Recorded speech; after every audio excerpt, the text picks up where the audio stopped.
最近啊，有很多人说包包越长越潦草了，没有以前可爱了。那这样扎个双马尾会不会好一点呢？其实包包啊是丝质毛的，它两边的毛啊都已经长的可以扎马尾了，但是头顶呢还有下巴这里啊都是秃秃的，所以就显得很潦草。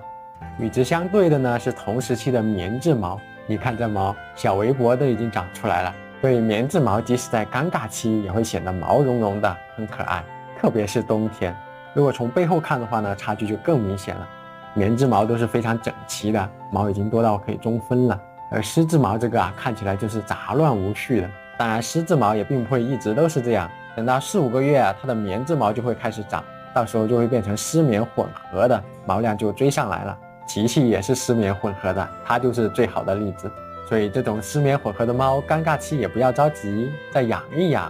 给它一些时间，它就会变好看了。